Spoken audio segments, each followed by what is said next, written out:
Hello everyone, I'm myself Dr. Rajesh Gubba. In this particular session, I'll be discussing a very important topic in the cardiology, that is the heart sounds. See, heart sounds, they are clinically very important because based on the heart sounds, you will be able to make out what is the underlying valvular pathology within the heart. And not only valvular pathologies, you will be also able to make out pericardial disorders like pericarditis, where you will listen a pericardial rub. In constrictive pericarditis, you will listen pericardial knock. In myxomas, you will listen the tumor plops. Or in stenotic lesions, you will be able to listen the clicks. So these are some of the additional heart sounds. So clinically, the heart sounds are very, very important because you will be able to make out what exactly is the underlying valvular pathology. And not only that, you will be also able to make out if there is any tumors or the pericardial disorders. So what exactly is the overview of this topic? That is, I'll be doing a quick discussion of the areas of auscultation, then mechanism and abnormalities of the heart sounds.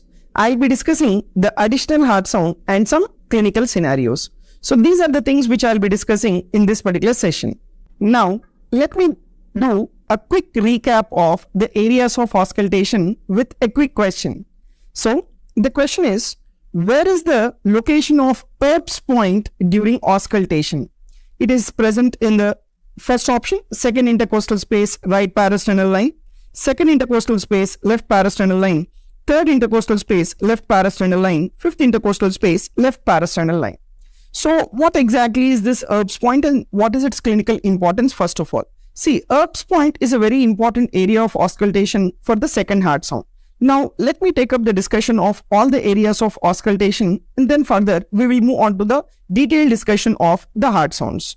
So, if you take the aortic area, it is present in the second right intercostal space, parasternal line. And what is its clinical importance? The clinical importance of the aortic area is that the murmur of the aortic stenosis or the murmur of aortic regurgitation is best heard in the aortic area. And pulmonary area, it is present in the second left intercostal space adjacent to the sternum. And what is the importance of the pulmonary area? In patients with the pulmonary hypertension, the P2 is heard loud in the pulmonary area. Then the Erb's point. Erb's point is a place where the second heart sound is heard best. And where exactly is your Erb's point? Erb's point, it is present in the third left intercostal space, parasternal line. So that is the place where you have the Erb's point. Then followed by that, the tricuspid area. So tricuspid area, it is present in the fourth left intercostal space adjacent to the sternum, that is in the parasternal line. And what is the importance of the tricuspid area? Like you take in patients with tricuspid stenosis or in tricuspid regurgitation, the murmurs of these valvular lesions are best heard in the tricuspid area.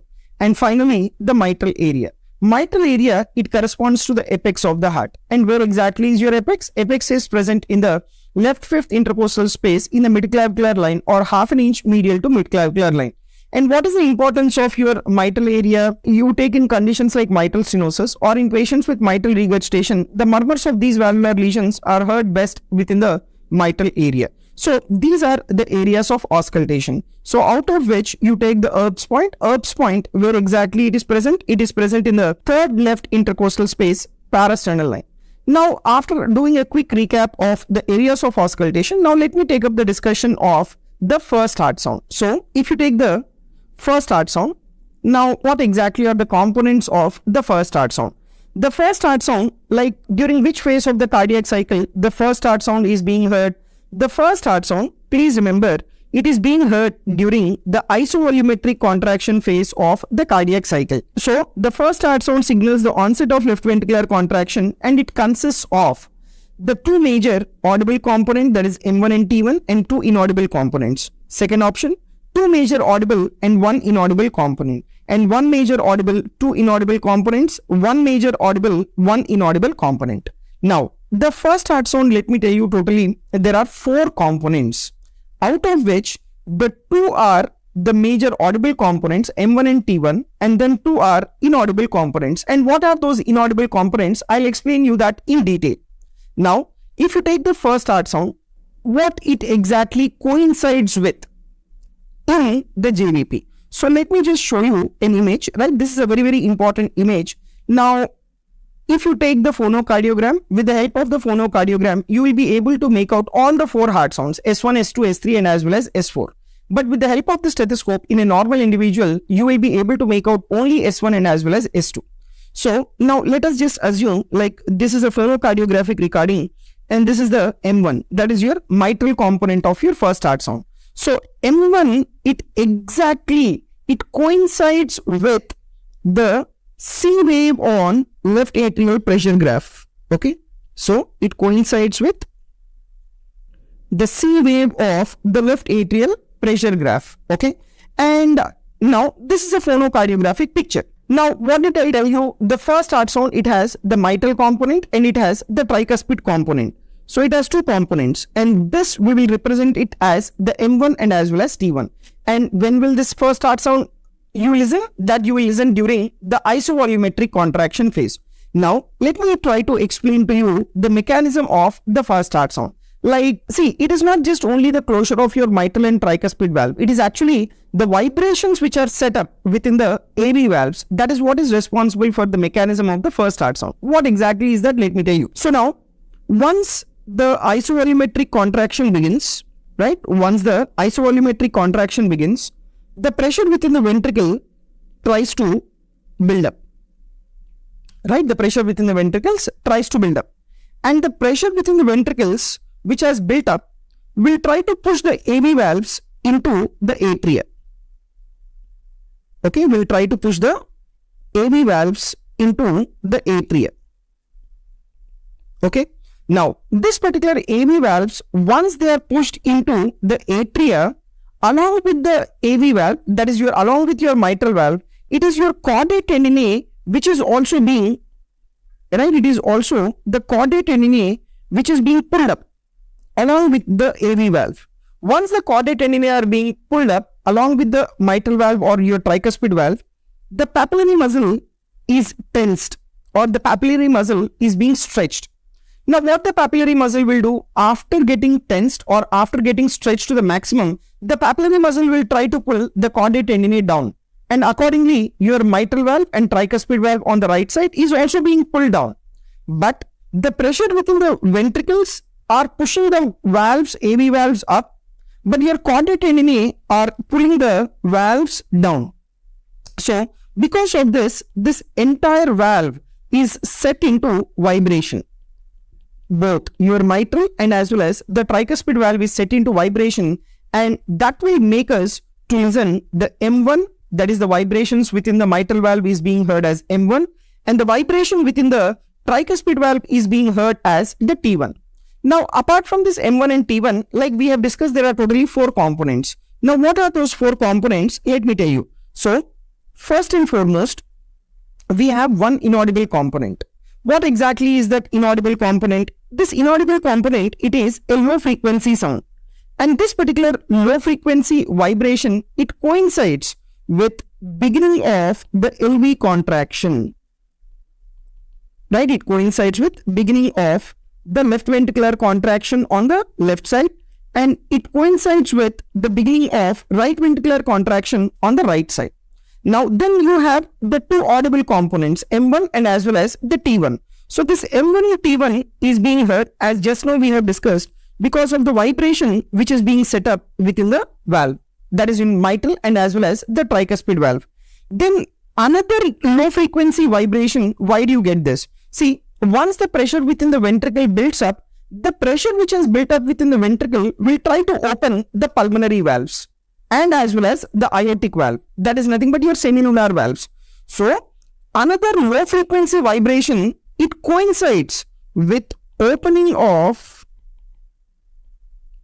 right? It coincides with opening of semilunar valves, right? And what are these semilunar valves? They are the pulmonary valve on the right side and the aortic valve on the left side. So these are totally 4 components. Number 1, low frequency vibration. It begins with the LV and RV contractions respectively. Then we have M1 and T1. They are the audible components. Then we have again low frequency vibration, that is due to opening of your semilunar valves. Now in between this M1 and T1, like what will be the duration, do you have any split or there is no split, all that we will discuss now. So you see this clinical scenario. An intern was asked to auscultate the first heart sound, and he said like he can't differentiate M1 and T1 separately, and he cannot differentiate because the distance between M1 and T1 is more than 30 milliseconds, 20 to 30 milliseconds, less than 20 milliseconds, 40 to 50 milliseconds. So now please listen, you have to understand one important point, that the human ear will be able to differentiate the two sounds when the gap between, or when the duration between the two sounds, if it is more than 30 milliseconds, then the two sounds are audible as the two separate sounds. Right? The two sounds are audible as the two separate sounds. But here, in case of the first heart sound, like what will happen is, between M1 and as well as T1, the duration is just only 20 to 30 milliseconds. And that is the reason why the first heart sound is being heard as a single sound. Right? That is the reason why the first heart sound is being heard as a single sound. Now, let me just tell you all the characteristic features of the first heart sound. So, if you take the frequency of the first heart sound, it is medium to high frequency sound. Whereas, you take the second heart sound, it is completely a high frequency sound. But whereas this is a medium to high frequency sound. And what is the duration of this sound? It is 0.14 second. And what will be the interval between M1 and T1? The interval between M1 and T1 is around 20 to 30 milliseconds. And the C point on mitral valve echocardiogram, it coincides with M1. Okay. And the downstroke of C wave of the LA pressure, even this also coincides with M1. And downstroke of C wave of RA pressure, this will coincide with T1. Okay. So, C wave of MA pressure coincides with M1, and C wave of RA pressure, it coincides with the T1. So these are the characteristic features of the first heart sound. Now, what are all the various parameters which will determine the intensity of the first heart sound? See, these are all the parameters which will determine the intensity of the first heart sound. Number one, the structural integrity of the AV valve. What exactly you mean by this? It is nothing but, it is the thickness, right? It is the thickness and as well as the mobility of the leaflets. So these are the two things that will determine the structural integrity of the AV valve. And next important is the velocity of the valve closure. See, the velocity with which the valve closes, it completely depends upon the native position or the position of the AV valves. Right? That is the position of the AV valves. Like for suppose, if the position of the AV valves is like wide apart at the onset of the systole, then the valves, they close with higher velocity and you get a higher intensity sound. But if the position of the AV valves at the onset of the ventricular systole, if they are nearby, then they close with lesser intensity and thereby you get a soft S1. Okay. And the other parameter which will determine the intensity of the first heart sound is the status of the ventricular contraction. See, what did we discuss the mechanism of the first heart sound? It is the onset of your ventricular contraction. The pressure which will rise within the ventricle will determine the intensity of the first heart sound. Right? Now, if suppose, if the pressure rise within the ventricle is high, then you get greater intensity sound. But if the rate of pressure rise, right? If the rate of pressure rise in ventricle, if it is less, right? Rate of pressure rise within the ventricle, if it is less, then the valves, they close with lesser intensity and thereby you get a soft S1. So the ventricular pressure rise is very, very important. And the next is the physical characteristics of the vibrating structure. Right? What are all the vibrating structures here? Papillary muscles, chordae tendineae, then mitral valve leaflets. So this entire structure should be normal. then only you get a normal intensity of your first heart sound. If there is any pathology in your papillary muscle or chordae tendineae or within the AV valves, then there may be alteration in the structure of your valve apparatus, and thereby the intensity varies. And the other parameter is the transmission characteristic features. You see, the distance between the AV valves and as well as the chest wall is very, very important. If the distance between the AV valves and chest wall, if it is increased, the intensity with which you listen the first heart sound, it will be soft. Okay. So all this we will discuss now. Now let me take up the discussion of the abnormalities of the first heart sound. So within the abnormalities of the first heart sound, like you have soft first heart sound, and there are conditions where you will have loud first heart sound. Now, what are the conditions where you will have soft S1 and what are the conditions where you will have loud S1? All that we will discuss now. Now, soft S1, that means the intensity of the first heart sound is less. What are the conditions? Number one, if there is poor conduction of the sound from the AV valve to the surface of the chest. Now, what are the conditions where there can be poor conduction? Number one, obesity. So, in obesity, what happens? There is increased soft tissue between the AV valve and as well as the surface of the chest. So, the transmission of the sound will be reduced. So, thereby you get a soft S1. Then, you take in patients with the emphysema. So, what happens in patients with emphysema? In patients with emphysema, you have large voluminous lungs, and these large voluminous lungs, they overlap the heart. And once these large voluminous lungs overlap the heart, the transmission of the sound to the surface of the chest will be reduced, and thereby you get a soft S1. Then, in conditions like the pleural effusion, and that too, the left-sided pleural effusion, then in conditions like pericardial effusion, the intensity of the first heart sound will be soft because of poor conduction of the sound to the surface of the chest. Then, decreased LV contraction. So, the other parameter, what did I tell you? The pressure rise within the ventricle should be adequate to push the AV valves up into the atria, and accordingly your papillary muscles and chordae tendineae will pull the valve down, and thereby the vibration is being set, resulting in M1 and T1. If there is decreased AV contraction, where all you can have? You can have that in case of the myxedema, that is in patients with the hypothyroidism. So in hypothyroidism, the LV contractility is reduced because the thyroid hormone levels are reduced. Then you take in patients with the cardiomyopathy. So cardiomyopathy is what? Cardiomyopathy, it is the disorder of the cardiac muscle. So if there is a disorder of the cardiac muscle, the ventricular pressure rise will be reduced, and thereby the vibrations which are set up within the valve is reduced, and thereby you get a soft S1. Then you take in patients with the acute myocardial infarction. In acute myocardial infarction, there is like pelvic dysfunction, or there is like left ventricular regional wall motion abnormality, because of which the pressure rise will be reduced. Once the pressure rise is reduced, then the vibrations which is being set up is reduced, and thereby you get a soft S1. Then you take in patients with the mitral regurgitation. So in mitral regurgitation, why there is decreased LV contraction? Because mitral regurgitation, at one point of time, the individual will land up in left ventricular failure. So thereby what will happen to your LV contractility? The LV contractility will be reduced in patients with the mitral regurgitation. So once the LV contractility is being reduced, the pressure rise is reduced, and thereby you get a soft S1.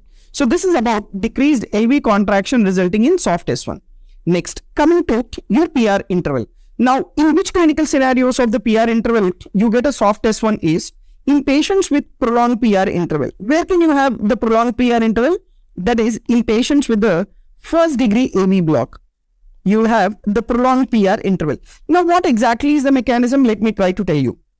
See, the normal PR interval is around 120 to 200 milliseconds. If the PR interval, if it is around 200 to 500 milliseconds, right, in the PR interval, if it is around 200 to 500 milliseconds, in this clinical scenario, the mitral valves which are open are minimal. There is less separation of the mitral valve leaflets. Okay. So, once there is lesser separation of the mitral valve leaflets, whenever they are closing back from minimal area. So, the initial position of the AV valves is very, very important at the onset of your ventricular systole. That is what we have discussed. And if the initial position is less, then the valves they close with lesser intensity and thereby you get a soft S1. And whenever there is prolonged PR interval, like in case of the first degree AV block, there is lesser separation of the mitral valve leaflets, and that is what is resulting in the soft S1. Then mobility of the valve. Now, if the mobility of the valve is reduced, then the intensity of the first heart sound will be reduced. What are those conditions? Like in case of the severe calcification.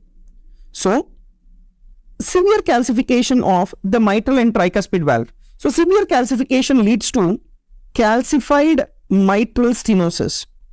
As such, you take in mitral stenosis, you will have loud S1. But in case of calcified mitral stenosis, the mobility of the valve will be reduced and thereby you get a soft S1. So these are the conditions where you will have the soft S1. Now, the another important abnormality of the first heart sound is the loud S1. Now, what are the conditions where you will have the loud S1? Right. So, first and foremost, very important, that is in case of the tachycardia. So, in tachycardia, the AV pressure rise is high and the ventricle is like hyperdynamic, which is contracting rigorously, and that will result in the loud S1. What are all your hyperkinetic states? So, all your hyperkinetic states that will lead to tachycardia, where you can have loud S1, anemia. Then, thyrotoxicosis. So, just you should understand that in thyrotoxicosis, it is loud S1, whereas in myxedema, there is hypothyroidism, it is soft S1. Then, beriberi, that is your thiamine deficiency. Then, fever. Next, pregnancy. And the other condition is the presence of the AV fistula. Right, the presence of the AV fistula. And next is the Paget's disease of bone. Okay, so these are all the conditions where you will have tachycardia and the individual will have loud S1. Next, prolonged AV flow. Now, what are the conditions where you can have prolonged AV flow? That is in mitral stenosis and tricuspid stenosis. So, when the valve area is reduced to less than 2 centimeters square, we call it as mitral or tricuspid stenosis. So, whenever the valve area is narrowed, when the AV valve area is narrowed, the time required for the movement of the blood from atria to the ventricle is also prolonged. And during this prolonged flow, the valve leaflets, they are like widely separated. And there is a gradient which is created between the atria and ventricle. So, because of the increased gradient between the atria and ventricle, and because of the wider separation of the leaflets, whenever the leaflets, when they move to the native position, they hit back with greater intensity and thereby you get a loud S1. That is, you will have loud M1 and as well as the loud T1. And next is the PR interval. So, all the conditions wherever you have short PR interval. So, what are the conditions where you have short PR interval? Short PR interval means where the PR interval will be less than 120 milliseconds.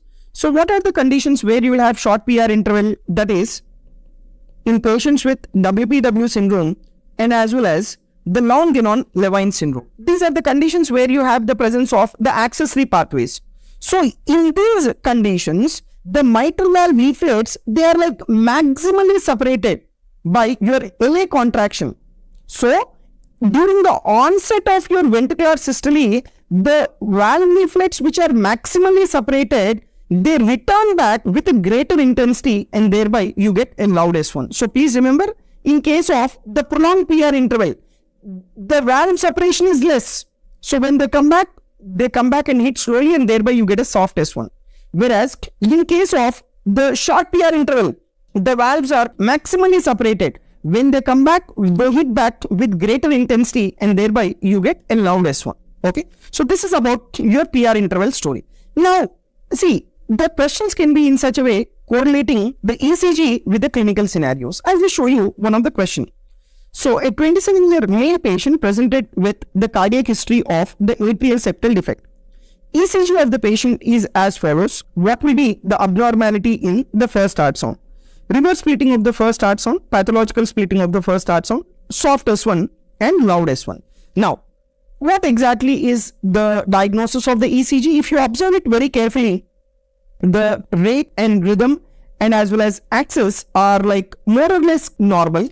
But what is abnormal here is about the complexes in V1. That is, you have the presence of RSR dash pattern, right? The presence of RSR dash pattern in V1, what is it suggestive of? This is suggestive of the right bundle branch block. Now, whenever there is right bundle branch block, what happens to your T1? The T1 will be delayed. Why T1 will be delayed? Let me try to explain to you. So now if you see this image here, right? So this is the right bundle branch which is getting blocked. Normally what should happen? Both the ventricles, they contract simultaneously, and thereby your mitral valve will close first and tricuspid valve will close later. Why is that? Because the pressure rise within the left ventricle is much more than compared to that of the pressure rise within the right ventricle, and thereby you will listen first M1, then followed by that you get a T1.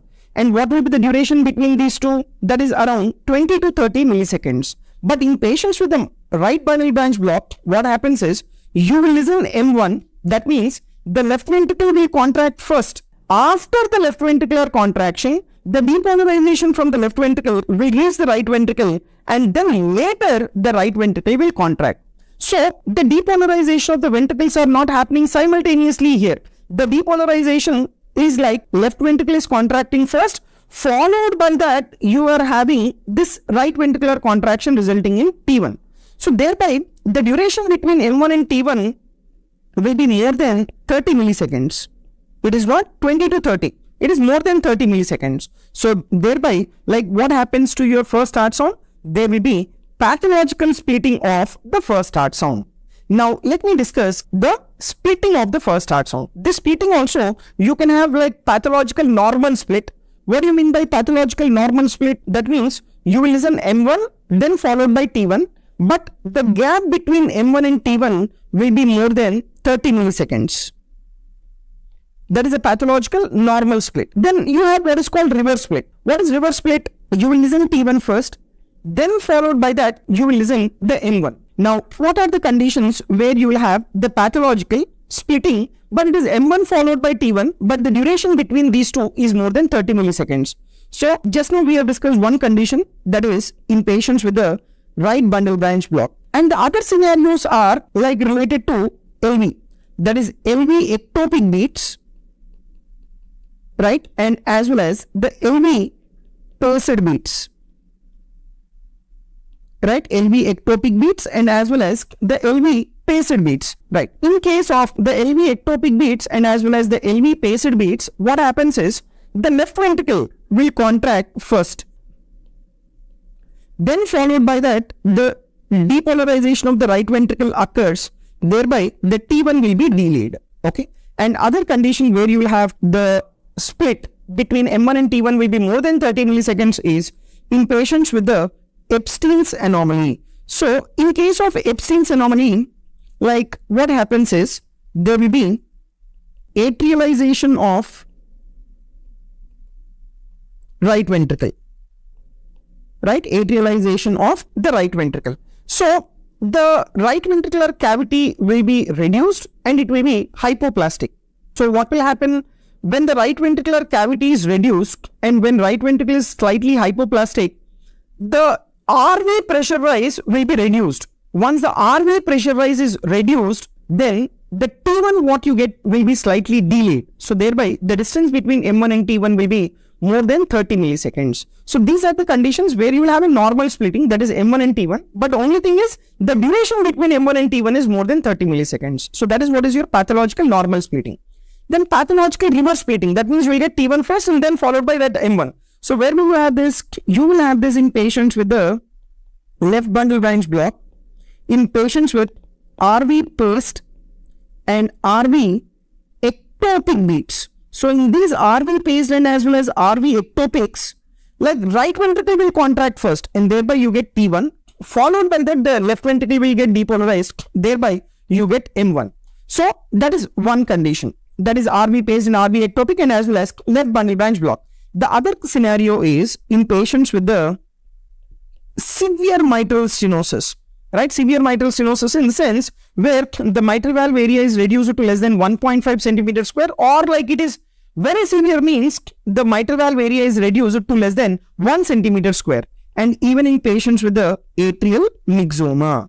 So these are the conditions also where you will have the reversal splitting. Let me try to explain to you the mechanism in the severe mitral stenosis. See, in patients with severe mitral stenosis, what will happen is, let us just assume very severe, where the valve area is reduced to less than 1 centimeter square.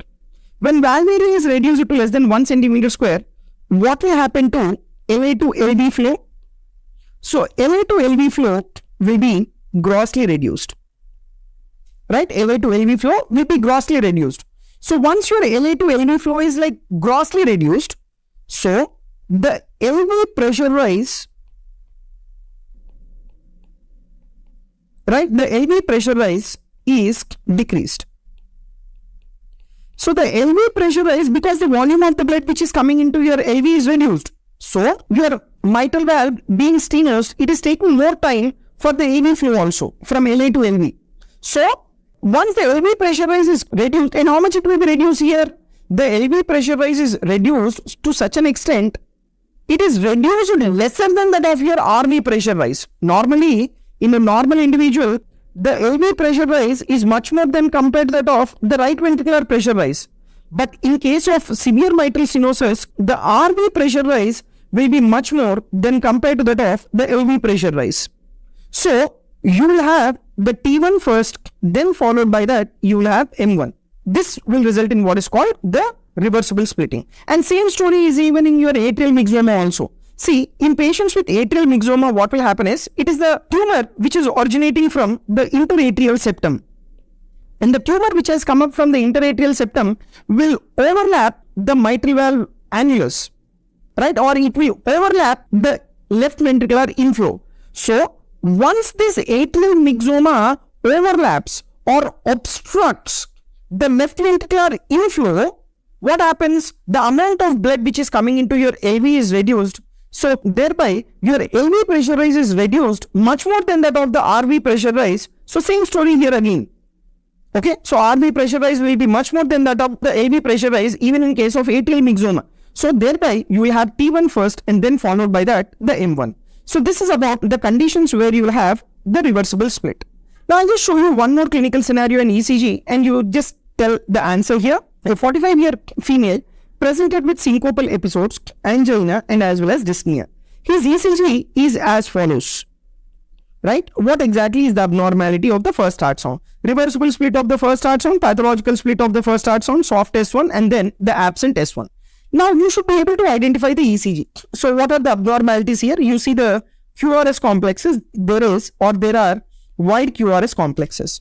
And the another important abnormalities that you are able to make out here is, you are having a deep and wide S wave in V1 and you are having broad R wave in V6. So, deep, broad S wave in V1, broad R wave in V6, this is suggestive of left bundle branch block. So, whenever there is left bundle branch block, right, whenever there is left bundle branch block, what happens? The right ventricle will contract first. Because the right ventricle contracts first, you will have T1 first. Then followed by that, left ventricle will contract later. Right? Thereby you get M1. So you have M1 followed by T1. So what is this called as? This is nothing but it is your reversible split of the first heart sound. So remember, in right bundle branch block, you will have pathological normal split, that is M1 and T1, but the duration is more than 30 milliseconds. But in left bundle branch block, you will have reversible split of the first heart sound. Okay. So this is about the abnormalities related to the first heart sound. Now let me just give you a quick review of all the abnormalities of the first heart sound. So, right, you see this image here, that is the conditions where you have loud S1, mitral stenosis, that in patients with the aortic myxoma, right, mild to moderate aortic myxoma, mitral valve prolapse, hyperkinetic states and as well as the exercise, right, and other conditions like short PR interval, the other abnormalities you have. Then you have conditions where you have soft S1, that is in severe MR, severe AR, then calcified MS, LV aneurysm, acute myocardial infarction, cardiomyopathies, and then left bundle branch block. So these are the conditions where you have soft S1. Then What are the conditions where you have variable S1 that is mainly associated with the atrial arrhythmias, like atrial fibrillation, atrial flutter with variable AV block, atrial tachycardia with varying block, ventricular tachycardia with AV dissociation. So these are the conditions where you will have variable S1. See, why do you get this variable S1 in the complete heart block or in patients with atrial fibrillation is because ventricular pressure rise will be variable. Why ventricular pressure rise is variable? Because in atrial fibrillation, the impulse which is coming from atria to ventricle is not regular. It is irregular. So there is irregular pressure rise within the ventricle. So once there is irregular pressure rise, accordingly, you will have irregular mitral valve closure or tricuspid valve closure, and thereby you will get a variable first heart sound. Okay, so atrial fibrillation, atrial tachycardia, atrial flutter, all these conditions you will have variable S1. Then the other condition is that is split. You have wide splitting in patients with the right bundle branch block, LV paced beat, LV ectopic beat, then Epstein's anomaly and right atrial myxoma.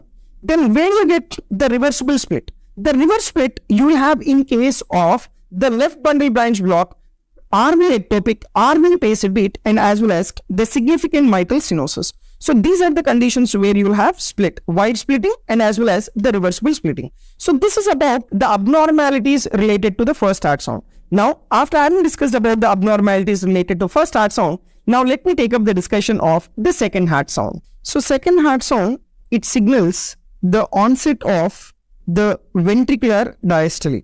So during which phase of the cardiac cycle the second heart sound is being heard? It is being heard during isovolumetric relaxation phase or in the protodiastole. And it has the two components. What are the two components? That is your A2, that is due to aortic valve closure, and next is the P2, that is the pulmonary valve closure. Now what exactly is the mechanism of the second heart sound? So if you see the mechanism of the second heart sound, right? So it is heard during isovolumetric relaxation phase. So when ventricle is relaxing, what happens to the pressure within the ventricle? The pressure within the ventricle, it drops down. Right? The pressure within the ventricle, it drops down. So once the pressure within the ventricle is dropping down, the blood will try to, from the aorta, the blood will try to regurgitate back into the ventricle. So initially, the peripheral blood, the one which is present near to the vessel, will try to regurgitate back, and because of the backflow of the blood, it will hit the aortic valve, and thereby the aortic valve is being closed. So once the aortic valve is closed, then you get A2. So similar mechanism happens even on the right ventricle side, and thereby you will listen P2. But always remember, you will listen first A2, then followed by that of P2. Why is that? Because pressure on the left side system is more than compared to that of the pressure on the right sided system. So that is the reason why you will have A2 which is being heard first, then followed by that the P2. Now let me tell you the features of the second heart sound. So you need to know the frequency first. It is the high frequency sound, whereas the first heart sound was medium to high frequency sound. And what is the duration of second heart sound? It is 0.11 second. What was the duration of the first heart sound? It is 0.14 second, but whereas second heart sound, the duration is 0.11 second. Now, incisura of the aortic pressure, it coincides with A2. What exactly is the incisura? I'll just show you. And incisura of the pulmonary pressure, it coincides with P2. Now, what about the interval between the A2 and as well as the P2? The interval between A2 and P2 can be heard as the physiological split mainly during inspiration. Why? Because the duration between A2 and P2 during inspiration, it is around 40 to 50 milliseconds. But during expiration, the interval between A2 and P2 is less than 30 milliseconds. So that is the reason why it is being heard as a single sound during the expiration. But you will listen a physiological split during inspiration, wherein you have a gap between A2 and as well as P2. Then always remember, A2 is earlier than P2. Why? Because I have said you, the pressure on the left-sided system is more. So that is the reason why A2 you will listen first, then followed by the P2. And A2 is definitely louder than compared to that of the P2. So this is about the characteristic features. Now, if you see the concept of the incisura. Semilunar valve closure is represented by systolic pressure, diastolic pressure, incisura, pulse pressure. So what exactly is that? That is your incisura. So incisura is the point where the semilunar valves are closing. Now let me just show you that even on the phonocardiogram as well. So if you take, this is the phonocardiogram picture correlating with the LV pressures and as well as the LV pressures. So this is your second heart sound, right? That is your A2. So A2, it corresponds to your incisura. Okay, so this is your incisura, right? Now, what did I tell you? The A2 or your second heart sounds, it represents the onset of your ventricular diastole. So you can just see here the LV pressure changes also. So the LV pressure, you see here, it is like falling down. So you will have isovolumetric relaxation phase, then followed by that you will have the first rapid filling, then diastasis, and then second rapid filling. So your second heart sound is being heard at the onset of your ventricular diastole.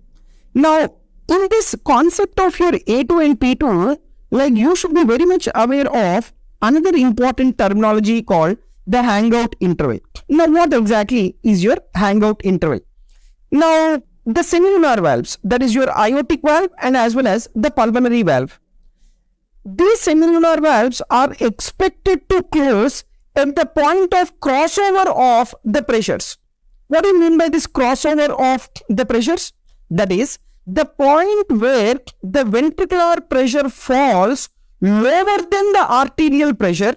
That is, your LV pressure falls lower than the aortic pressure and RV pressure falls lower than the pulmonary artery pressure.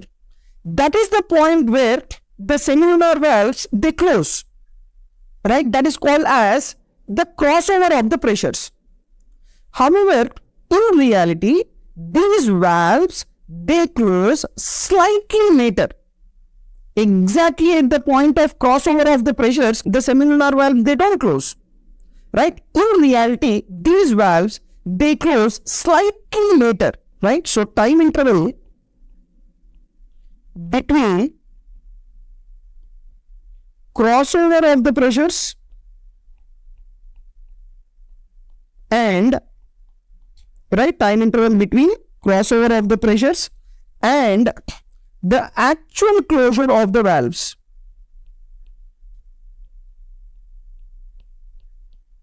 This is what is called as the hangout interval, right? This is what is called as the hangout interval. Okay, so I'll just try to show you here in the image also. Now, this 60 milliseconds, right? So this is the hangout interval for your P2, whereas 30 milliseconds, it is the hangout interval for your A2. So what exactly is your hangout interval? The semilunar valves are expected to close at the point of crossover of the pressure. What is that crossover of the pressure? That is the point where the ventricular pressure falls lower than the arterial pressure. Like for example, on the LV pressure, if you take the LV pressure falls lower than the aortic pressure and RV pressure falls lower than the pulmonary artery pressure, that is what is called crossover of the pressure. That is the point where the semilunar valves are expected to close. But these semilunar valves, they close slightly later. Now, the time interval between the crossover of the pressure to that of the actual closure of the valves is called as the hangout interval. Okay. Now, this particular hangout interval, it depends upon the distensibility of the vessel, right? And it also depends upon the vascular resistance, and it also depends upon the recoil of the arterial system. So, if you take the aortic pressure, it is on the higher side. So, due to higher pressure and lesser distensibility of the aorta, the hangout interval on the aortic side is how much? It is only 30 milliseconds then compared to that of the pulmonary side. So, if you take the pulmonary side, the pressure is less, the distensibility is more. So, the hangout interval on the pulmonary artery side is more. That is nearly around 60 milliseconds. Okay. Now, after having discussed about the hangout interval story, let me tell you the mechanism of the split. Now, this split, it is being heard only during inspiration. But whereas split, is not being heard during expiration. Okay, why? Because if you take during inspiration, the venous return increases, that is the preload increases. When venous return increases, the RA and as well as the RV volume also increases. So, when RV volume increases, right ventricle, it takes more time to pump the blood into the pulmonary artery. So, your closure of the P2 will be delayed.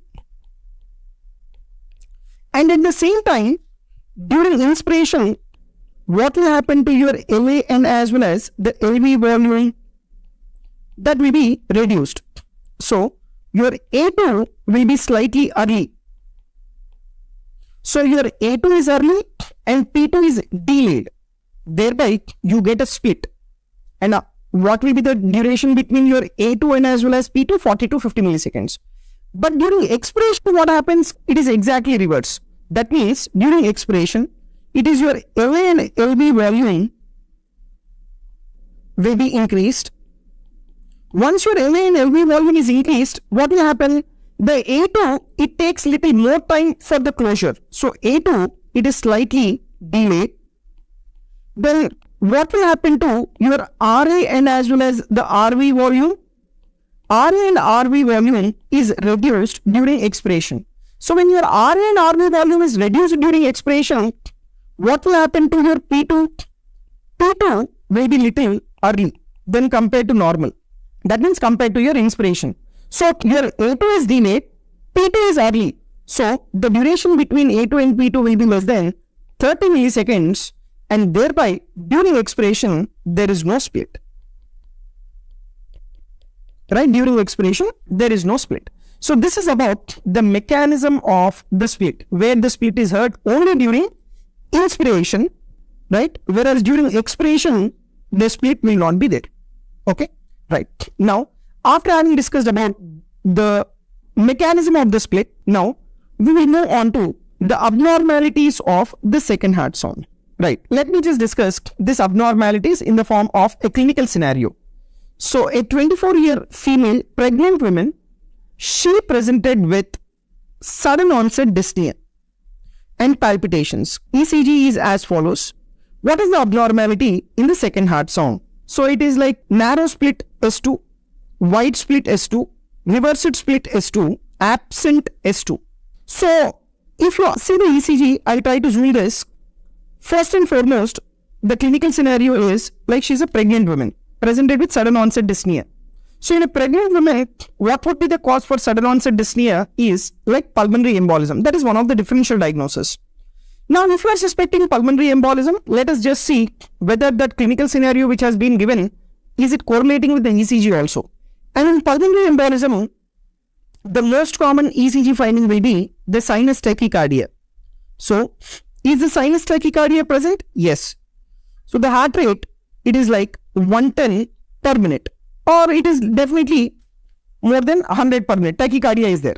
Then apart from that, there is also right axis deviation which is present in this individual, and next to this, you are having this classical S1 Q3 P3 pattern. This is one of the important finding. It is not always present. This is one of the important finding.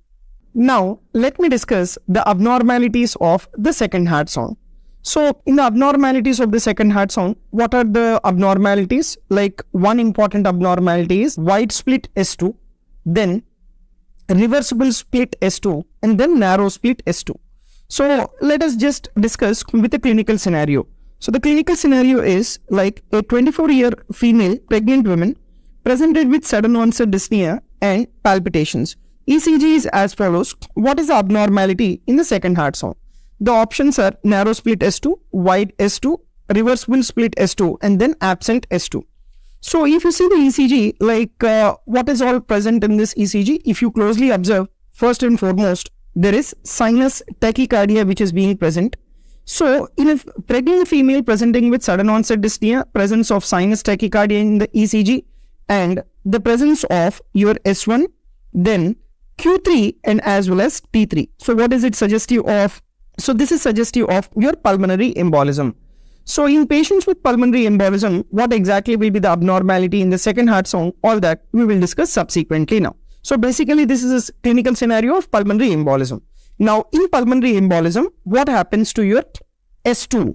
The S2 will be, it is your wide split S2. Now let us discuss all the clinical scenarios where you will have wide split S2. Now, what are the reasons why you can get wide split S2? One important point is either due to early A2. Second important thing is due to delayed P2. So, early A2 and as well as delayed P2. These are the one which will cause the wide splitting of the S2. Now, what are the conditions where you will have the early A2? The conditions where you will have early A2 is in patients with mitral regurgitation and as well as in ventricular septal defect. Now, let me try to explain the mechanism in MR and as well as VSD why you have an early A2. So, you take in patients with the MR, that is, in patients with the mitral regurgitation, whenever the ventricle is contracting, actually the entire blood has to enter into the aorta. But here in mitral regurgitation, some amount of blood is entering back into the left atria. So, the volume of blood which is entering into the aorta is less than normal. So, when the volume of blood which is entering into aorta is less than normal, what you will have is the early A2. Right? What you will have is the early A2. Okay? Right. And the next important is the ventricular septal defect. Why you will have the early A2? See, in patients with the ventricular septal defect, the blood from the left ventricle will enter into the right ventricle. So thereby what will happen to the volume of the blood in the left ventricle which has to enter into your aorta? The volume of blood which has to enter into aorta will be reduced. So once the volume of blood which is entering into your aorta is reduced, what happens? The A2 will be early. Thereby you will have wide split S2. Right? Thereby you will have wide split S2. So these are the two conditions where you will have early A2 resulting in wide split S2. Then you need to know the conditions where you will have the delayed P2. So, delayed P2 is seen in patients with pulmonary embolism. Right? Why is that? What is the mechanism here? Because in patients with a pulmonary embolism, there is increased afterload on the right ventricle. Right ventricle will take more time for pumping the blood into pulmonary artery, and thereby your P2 will get closed. So, thereby you get a delayed P2. Next, in patients with the right bundle branch block or in patients with the LV ectopic beats or in patients with the LV paced beats. So, in all these scenarios, right bundle branch block, LV ectopic beat or LV paced beats, it is your left ventricle which contracts first, thereby you get A2. Then followed by that, you will have P2 later. So, why is it you are having P2 later in these three scenarios? Because in these three scenarios, left ventricle is getting depolarized first. After that, the right ventricle will get depolarized later. So when right ventricle is getting depolarized later, the P2 will be delayed. So once the P2 is being delayed, you will have wide physiological splitting of your second heart sound.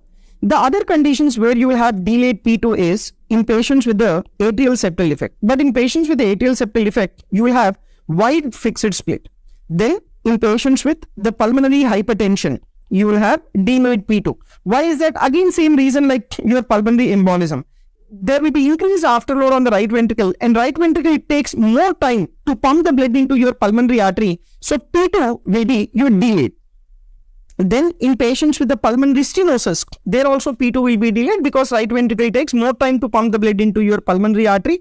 So thereby the pulmonary valve closure is also being delayed. So these are all the conditions where you have delayed P2. That is what is the mechanism by which you will have wide split S2. Now one more clinical scenario let us try to discuss here. That is a 54-year male, known case of diabetes mellitus, presented with history of chest pain since 6 hours. On examination, blood pressure is 134 by 82 millimeters of mercury. Troponin is positive. ECG is as follows. What will be the abnormality in the second heart sound? Normal S2, wide split S2, reversible split S2 and absent S2. Now, if you take the ECG, what is it suggestive of? This particular ECG, it is suggestive of the left bundle branch block. So, in patients with the left bundle branch block, the right ventricle will contract first So thereby you will have P2 first. Then followed by that, the left ventricle will get depolarized. So once the left ventricle depolarizes, then you will have A2. So that means what are you having here? You are having P2 first, then followed by that A2, and that will result in what is called as the reversible split of S2.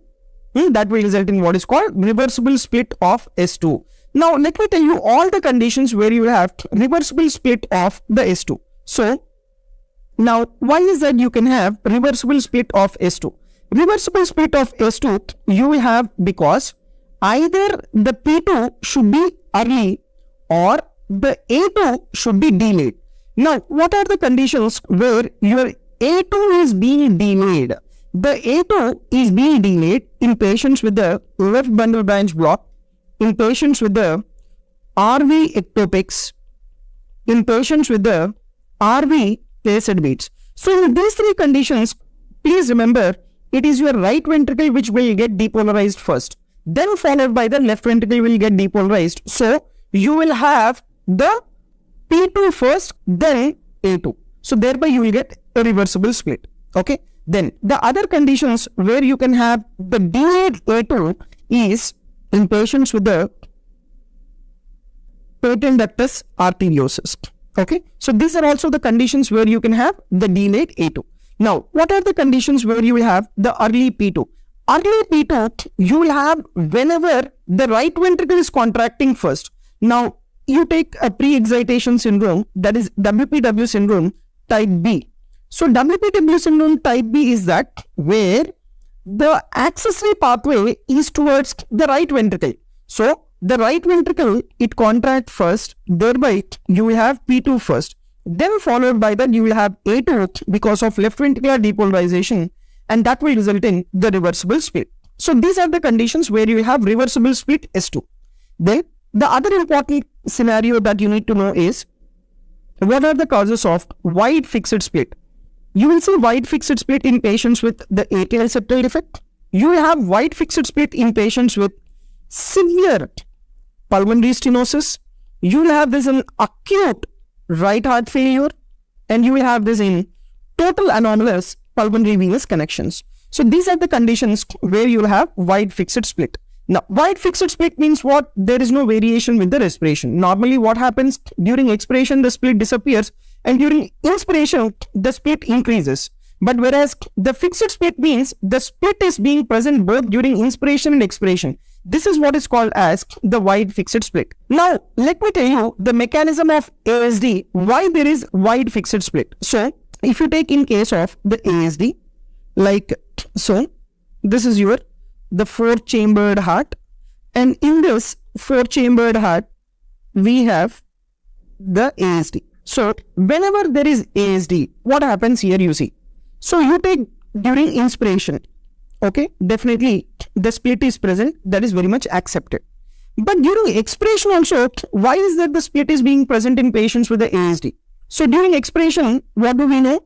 The volume of the blood which enters into the left side will be more during expiration. And whenever there is ASD, the blood from the left atrium enters into the right atrium during expiration. Now, this blood which has entered into right atrium, it will increase the volume of the right atrium. Normally, the blood has to come onto the left side during expiration.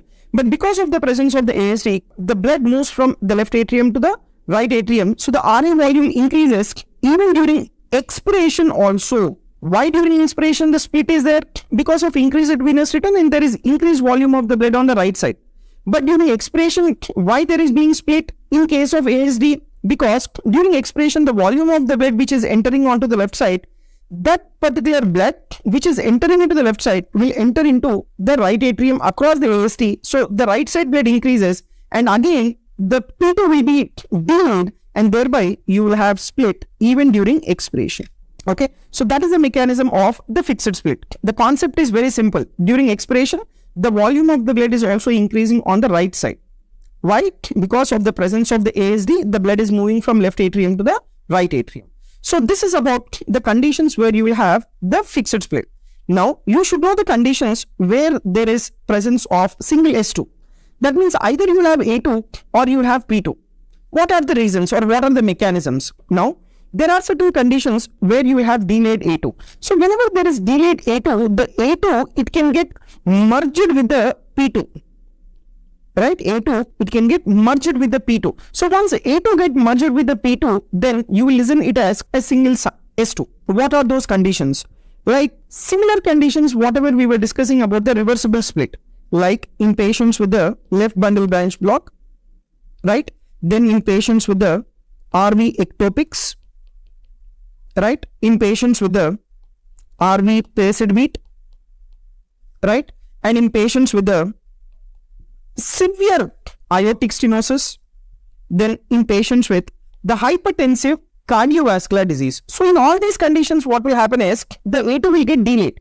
So once A2 is delayed, the P2, it can get merged with the P2, thereby you can listen it as a single S2. Then one component is absent or inaudible. Like you take in patients with the severe tetralogy of Fallot, there is subvalvular pulmonary stenosis.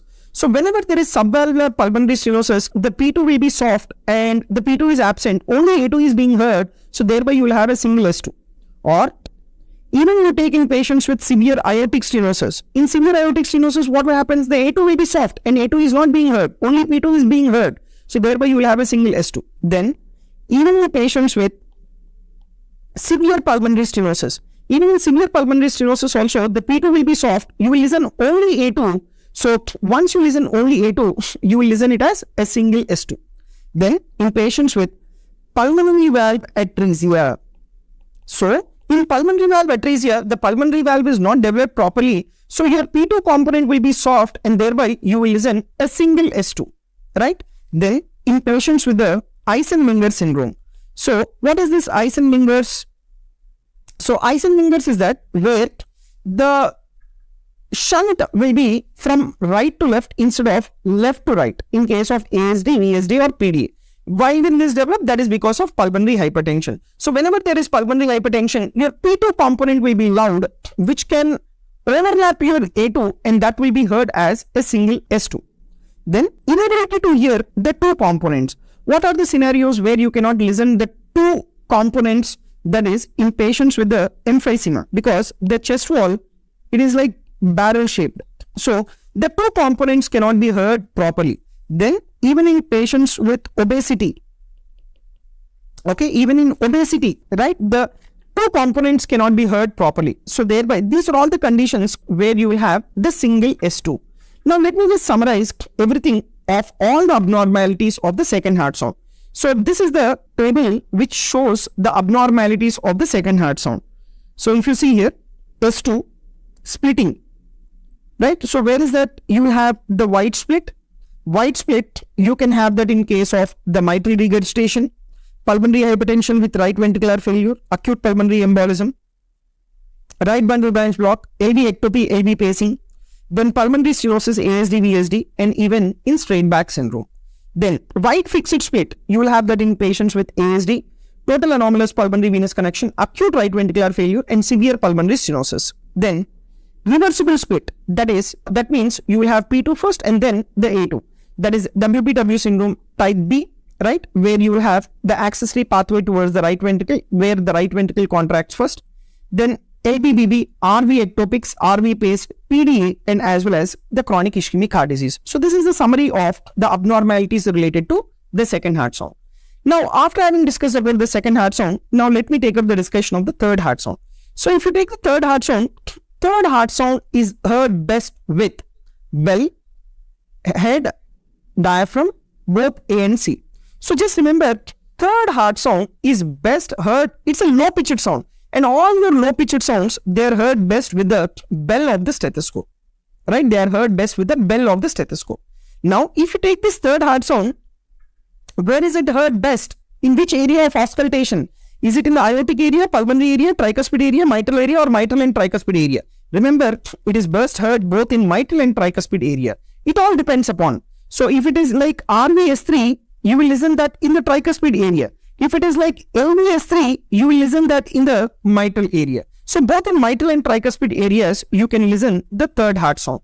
But if only one area is being asked to select, then you go with the apex. Now let me discuss in detail about the third heart sound. See, third heart sound, please remember, it is not heard in a normal individual. But there are certain scenarios where you can listen the physiological S3. Now there is a question like this. So physiological S3 is heard in all except age up to 40 years, children, pregnancy and sumo fighters. So please remember, physiological S3 is heard in the young adults. So young adult, like you can describe it as age up to 40 years. In children, you can listen the physiological S3. Pregnancy, you can listen physiological S3. And even in athletes, you can listen the physiological S3.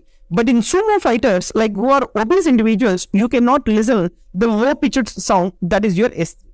Now, you take S3. Which phase of the cardiac cycle you will listen this S3? So, you see this image here, right?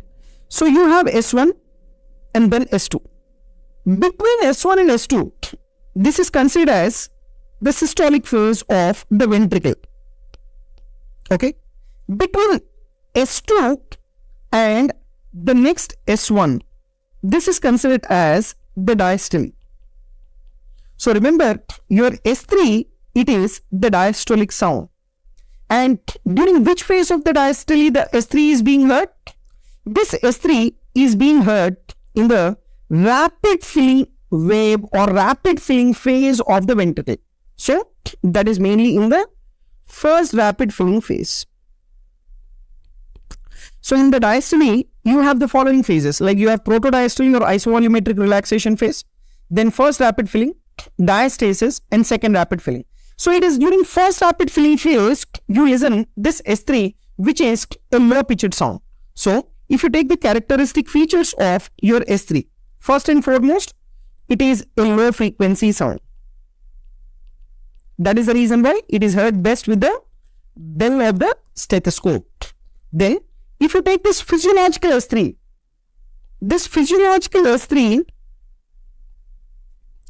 after how long this S3 is being heard? The duration between your A2 and as well as the physiological S3, it is around 120 to 200 milliseconds.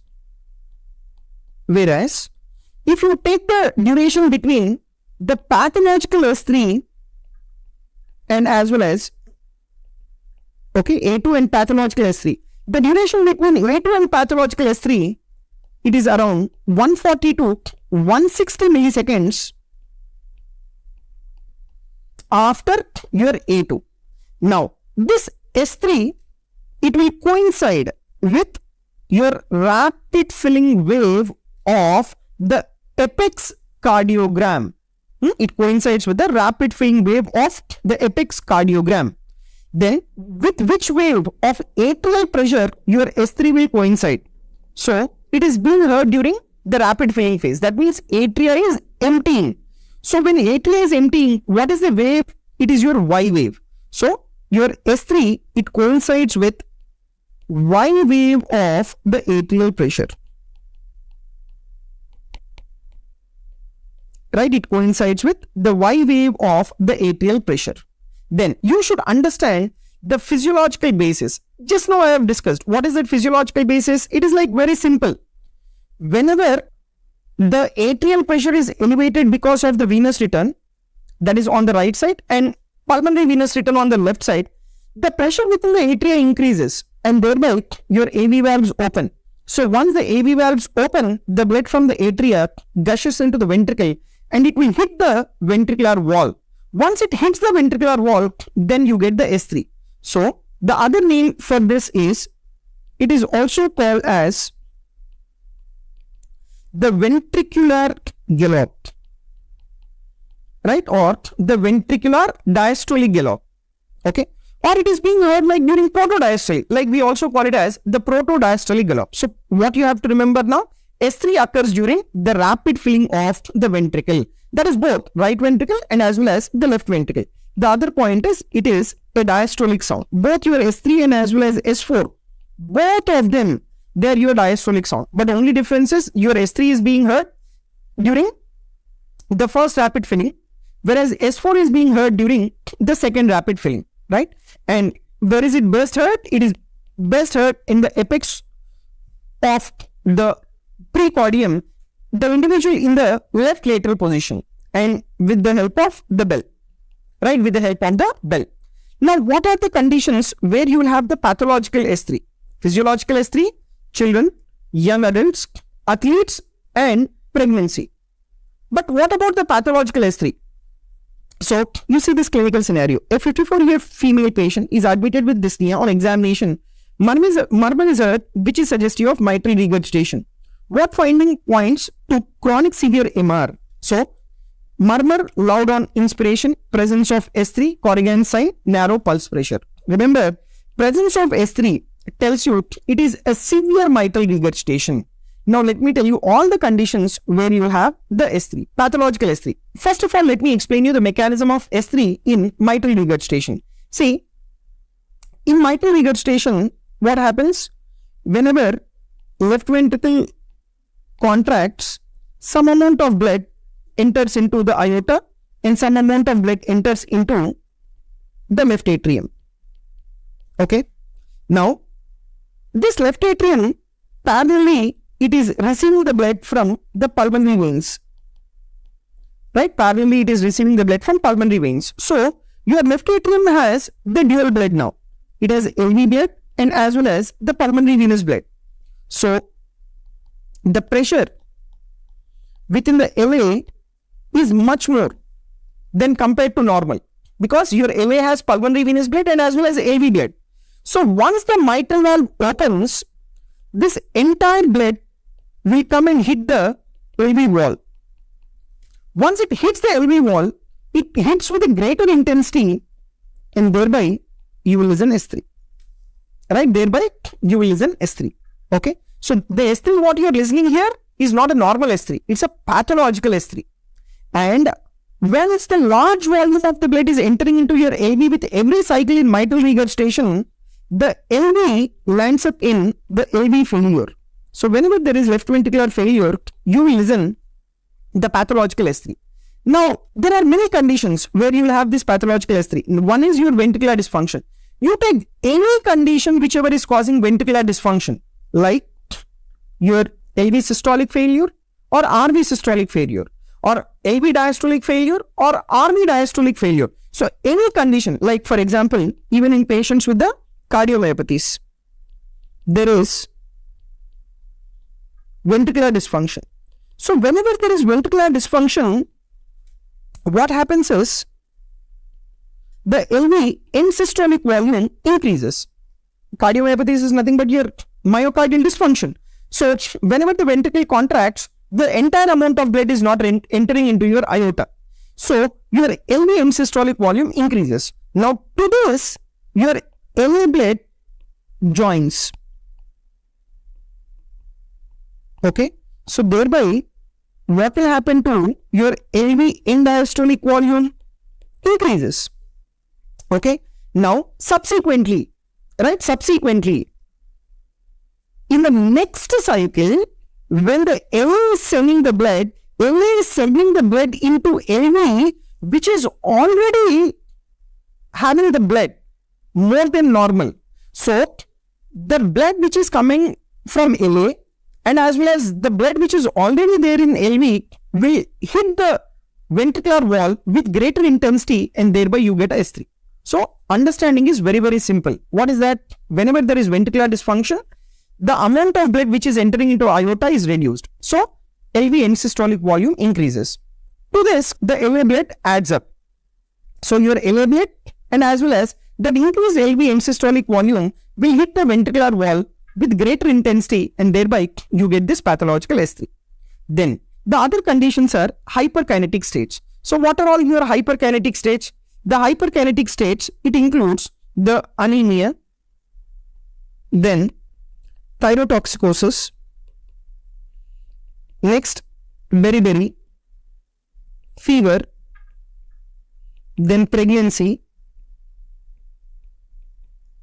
right? These are all the hyperkinetic states where the individual may land up in the AV failure or RV failure. Thereby, you get AVS3 or the RVS3. Okay. And few more conditions where you can have ventricular dysfunction is even in your valvular pathologies like mitral regurgitation, aortic regurgitation, and aortic stenosis. So any condition which is causing your ventricular dysfunction, you will have this third heart sound, which is nothing but your ventricular gallop. Then the other conditions are like cardiomyopathies, just now we have discussed, like all the forms of cardiomyopathies, dilated cardiomyopathy, hypertrophic cardiomyopathy, and as well as in restrictive cardiomyopathy. So in all these conditions, you will have the S3, right? Then followed by that, in conditions like left to right shunt also, you can have the S3. What are those conditions where you have left to right shunt? That is in VSD, PDA, and as well as the atrial septal defect. So in all these conditions also, you will have the pathological S3. Why is that? Again, same reason. So mainly like what you have is the RVS3. So because the individual may land up in RV failure because of the volume overload on the right ventricle. So thereby you get an RVS3. So the conditions where you have the pathological S3, right? You see this. So physiological S3, we have discussed children and young adults, pregnancy in athletes, and even anxiety. Then pathological S3, you will have that in hyperkinetic states. You will have that in ventricular dysfunction, any condition which is causing ventricular dysfunction, right? Valvular heart disease like MR, LVS3, TR, RVS3. Then aortic regurgitation, LVS3. Aortic stenosis, LVS3. Okay. Then acyanotic congenital heart diseases, mainly you will have RVS3. Then cyanotic congenital heart diseases with increased pulmonary blood flow, like total anomalous pulmonary venous connection. So this is the summary of the conditions where you will have the pathological and as well as the physiological S3, right? Now, so after having discussed about the S3, and let me tell you, in patients with MR, if there is presence of S3, it tells you it's a severe MR. Why? There is like ventricular dysfunction there. Okay, right. Now, you take the another important clinical scenario. So a 78-year-old woman is admitted with heart failure. The underlying cause is determined to be the aortic stenosis, which sign is most likely to be present in this patient. Pure effusion on the chest X-ray, raised JVP, bilateral pedal edema, prominent S4. So in patients with aortic stenosis, one of the parameters which will determine the CVRT, and it is also present, is the presence of the fourth heart sound. Now let me try to explain to you about the fourth heart sound and why it is present in aortic stenosis. All that we will discuss in detail. So if you take the fourth heart sound, it is also a low pitched sound, right? And it is heard during diastole. And which phase of diastole it is being heard? It is heard during second rapid filling phase. Now you should understand why there is second rapid filling, or what is the mechanism of the second rapid filling. See, the mechanism of second rapid filling is due to the atrial contraction, that is left atrial and as well as right atrial contraction. So when the atria contract, you get the second rapid filling. And you have to understand that it is the atrial contraction which will give rise to this low pitched sound, which is nothing but your fourth heart sound. And S4, it is never present in a normal individual, right? Never present in a normal individual. If it is present, it is always pathological, right? It is always pathological. And where is it heard? It is being heard at the apex. And you require the bell of the stethoscope to listen this fourth heart sound. And in a normal individual, if you want to listen the fourth heart sound, you require the phonocardiograph. But pathological S4, you can listen that in the apex with the bell of the stethoscope. Now, what are the conditions? Okay, for the pathological S4, see, for you to have the pathological S4, like this, we call it as the atrial gallop. So, what is the mechanism of the pathological S4? The concept is very simple. When atria contracts very strongly, that is the point when you will have the pathological S4. Now, what are the conditions where the atria has to contract very strongly? For suppose, if the ventricular pressures are raised, like in patients with the hypertrophic obstructive cardiomyopathy, that is your H. O stands for obstructions, that is your aortic stenosis and pulmonary stenosis, where the atria has to contract very strongly to pump the blood into your ventricle, because in aortic stenosis and as well as pulmonary stenosis, and in patients with the HOCM, and C stands for what? That is the cardiac tamponade, and M stands for the myocardial infarction. So in these three conditions, the first, the ventricular pressure is very high.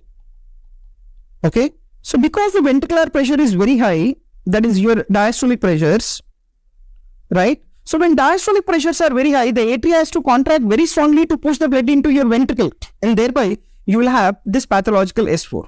Then you take in patients with the myocardial infarction. In myocardial infarction, there can be left ventricular failure. So once there is left ventricular failure, there is like volume overload. Okay, volume overload. Because there is left ventricular failure, LV end systolic volume increases. So now if the atria has to send the blood into your ventricle, atria has to contract very strongly, and thereby you will have the pathological S4. So these are all the conditions where you have pathological S4. Now let me try to show you the image of the aortic stenosis. See, in these patients with the aortic stenosis, what will happen to your LV pressure? It increases. Once LV pressure increases, the left atria, it has to contract very strongly to push the blood into the left ventricle. So thereby you will have a pathological S4, right? Now, after having discussed about the pathological S4, you see this question. A 79-year-old woman is admitted to the coronary artery unit with unstable angina. She started on appropriate medication to reduce her cardiac risk. She is hypertensive, fasting glucose is normal, and the cholesterol is 5.2 millimoles per liter. She is found to be in atrial fibrillation. What is the most appropriate sign? Loud S1, wide split S2, absent S4, pathological S3, mid-systolic click. So, in the first heart sound we have discussed, right? Like in atrial fibrillation, you will have variable S1. You will have variable S1. Now, whereas related to your fourth heart sound, if you take in atrial fibrillation, the fourth heart sound is never present. Right? Fourth heart sound will never be present in atrial fibrillation. That means, sir, even in a normal individual also the fourth heart sound you are not able to listen. But in a normal individual you are able to listen the fourth heart sound with the help of the phonocardiograph. But even with the phonocardiograph, the fourth heart sound cannot be heard in case of atrial fibrillation. Why? Because in atrial fibrillation, the atrial contraction is like very feeble contraction. That feeble contraction will not give rise to your fourth heart sound.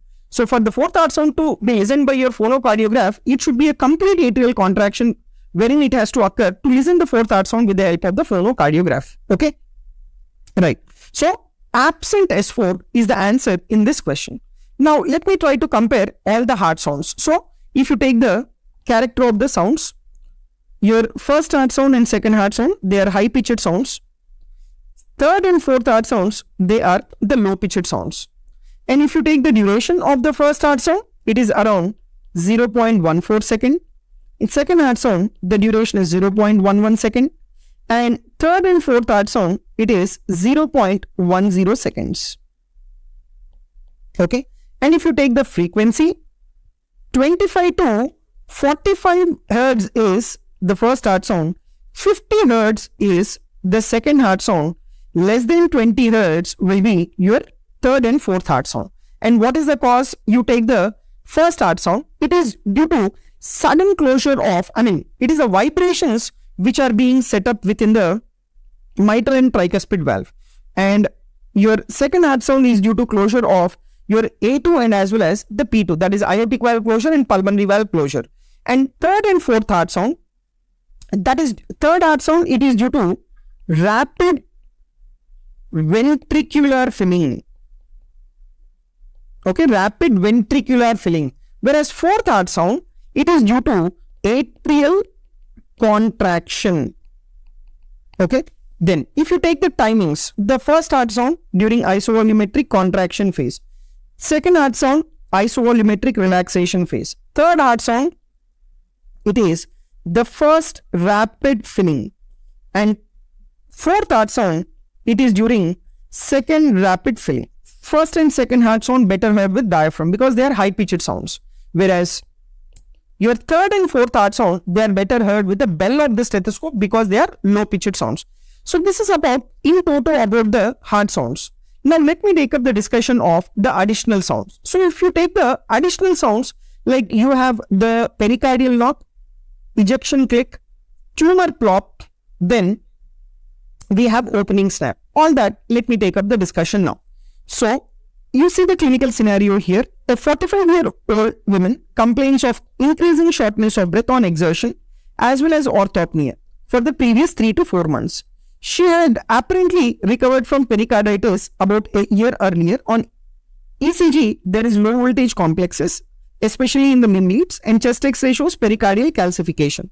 The presumptive diagnosis is constrictive pericarditis. Which of the following physical signs would be consistent with this clinical diagnosis? The options are pericardial knock, third heart sound, fourth heart sound, Ralls at both the lung bases, long first and second heart sound. So, in patients with constrictive pericarditis, right, what is the abnormal heart sounds that you will listen is, you will listen the pericardial knock.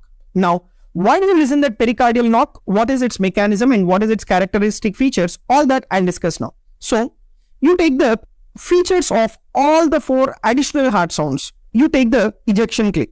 In which conditions you get ejection click? That is in aortic stenosis and pulmonary stenosis. And which phase of the cardiac cycle you listen this ejection click? It is heard during the systole.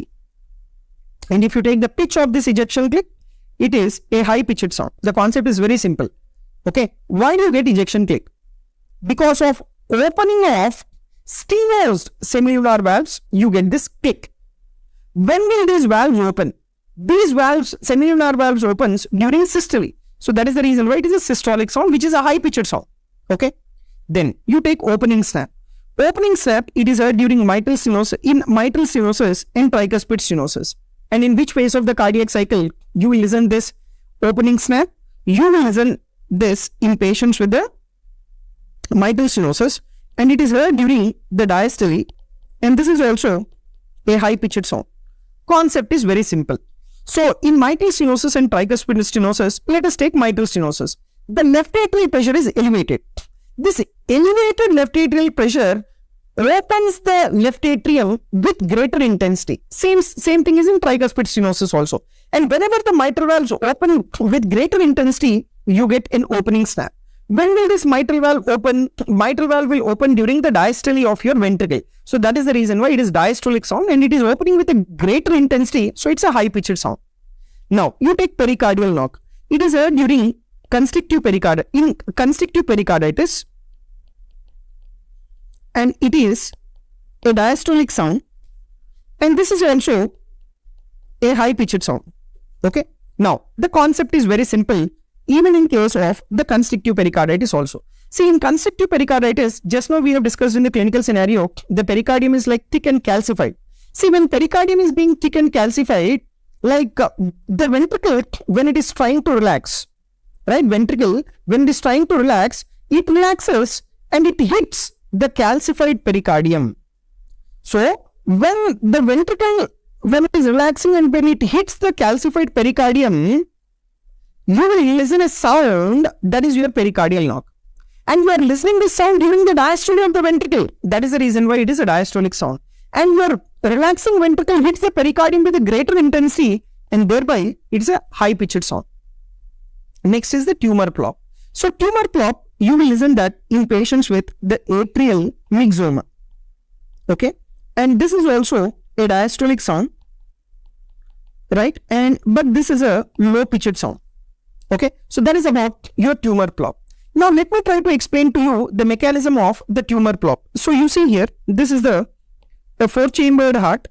So in this four-chambered heart, you have the interatrial septum separating the right and left atrium.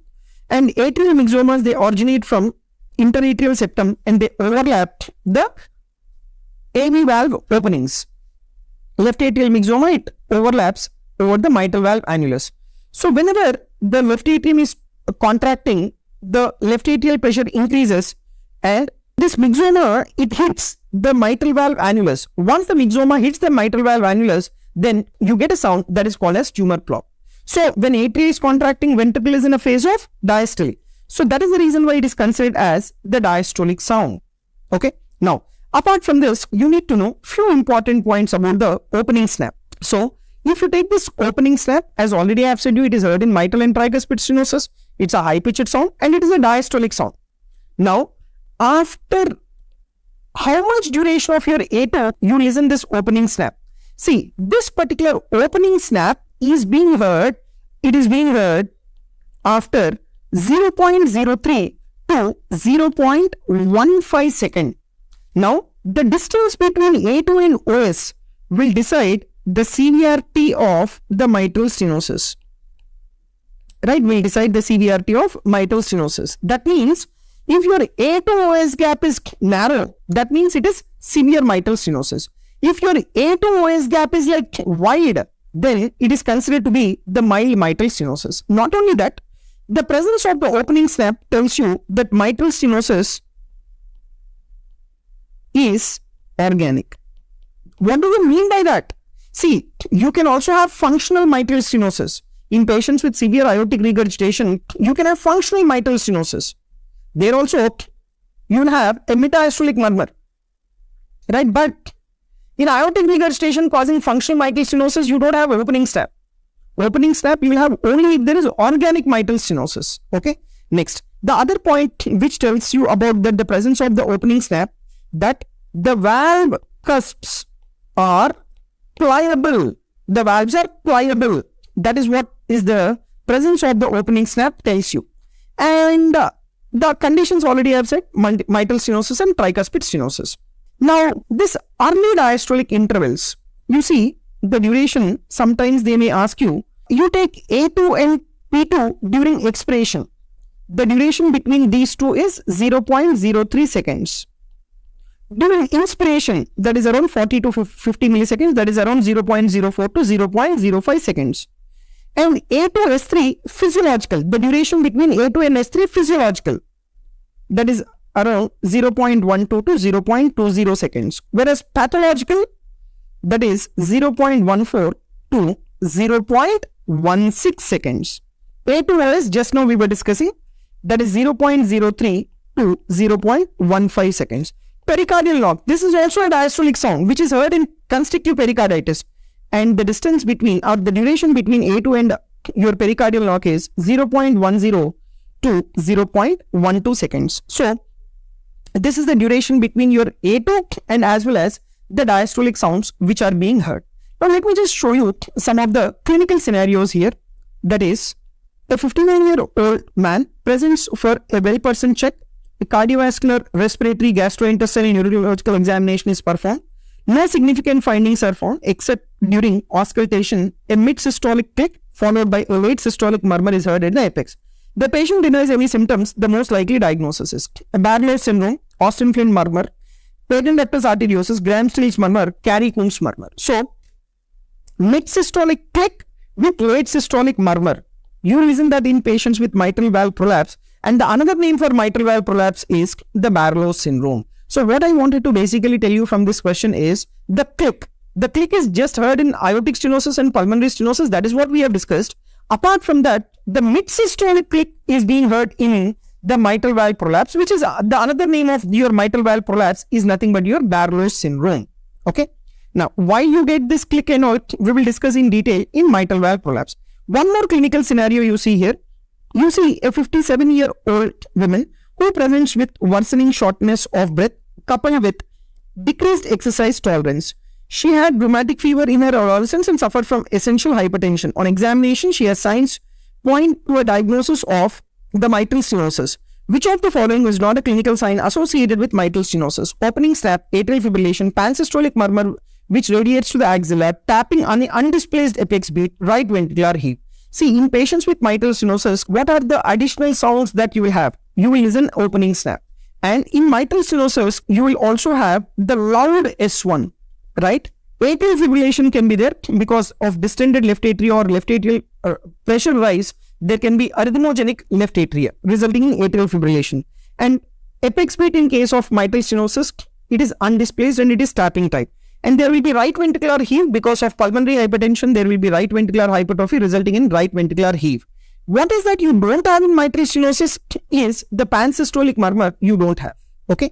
Now, to summarize all systolic and as well as the diastolic sounds. So, you take the systolic sounds, the additional sounds. Systolic sounds are the ejection click, right? So, where do you get this ejection click? You get this ejection click in pulmonary stenosis and as well as the aortic stenosis. Okay. And next is the mid-systolic click. So, where do you listen this mid-systolic click? Mid-systolic click, you will listen that in mitral valve prolapse. Then diastolic sounds. You will listen this diastolic sounds. What are all your additional diastolic sound? opening snap, which is heard in mitral stenosis, S3, S4, which can be physiological also, which you can hear this with phonocardiograph. Then pericardial lock seen in constrictive pericarditis. Then tumor clot, which is heard in the atrial myxoma. So these are all the added sounds, which are your systolic sounds and diastolic sounds you should be very much aware of. So this completes the discussion of your heart sounds, wherein we have discussed all the 4 heart sounds and their respective abnormalities, and as well as the additional heart sounds. Thank you very much.